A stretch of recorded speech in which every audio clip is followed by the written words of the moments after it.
Throughout the history of computers, we've been striving to shorten the gap between us and digital information, the gap between our physical world and the world in the screen where our imagination can go wild.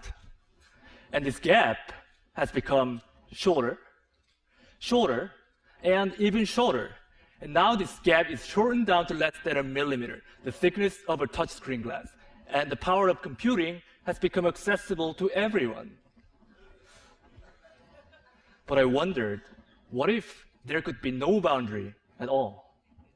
I started to imagine what this would look like. First, I created this tool which penetrates into the digital space. So when you press it hard on the screen, it transfers its physical body into pixels.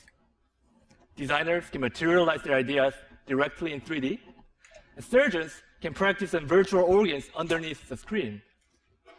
So with this tool, this boundary has been broken. But our two hands still remain outside the screen. Then how can you reach inside and interact with the digital information using full dexterity of our hands? At Microsoft Applied Sciences, along with my mentor, Cathy Blanche, I redesigned the computer and turned a little space above the keyboard to a digital workspace.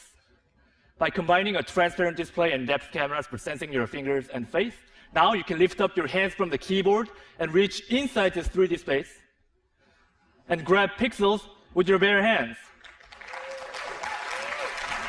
Because Windows and files have the position in the real space, selecting them is as easy as grabbing a book off your shelf. Then you can flip through this book while highlighting the lines, words on the virtual touchpad below each floating window. Architects can stretch or rotate the models with their two hands directly. So in these examples, we are reaching into the digital world. But how about reversing this role and having the digital information reach us instead? I'm sure many of us have the experience of buying and returning items online, but now you don't have to worry about it. What I got here is an online augmented fitting room. This is a view that you get from head-mounted or see-through display when the system understands the geometry of your body. Taking this idea further, I started to think, instead of just seeing these pixels in our space, how can we make it physical so that we can touch and feel it? What would such a future look like? At MIT Media Lab, along with my advisor Hiroshi Ishii and my collaborator Remy Post, we created this one physical pixel. Well, in this case, this spherical magnet acts like a 3D pixel in our space, which means that both computers and people can move this object to anywhere within this little 3D space. What we did was essentially canceling gravity and controlling the movement by combining magnetic levitation and mechanical actuation and sensing technologies. And by digitally programming the object, we're liberating the object from constraints of time and space, which means that now human motions can be recorded and played back and left permanently in the physical world. So choreography can be taught physically over distance, and Michael Jordan's famous shooting can be replicated over and over as a physical reality. Students can use this as a tool to learn about the complex concepts such as the planetary motion, physics.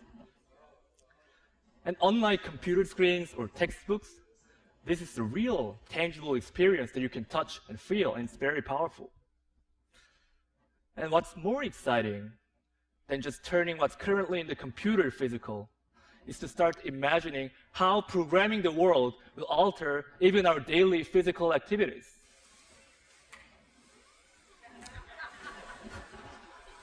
As you can see, the digital information will not just show us something, but it will start directly acting upon us as a part of our physical surroundings without disconnecting ourselves from our world.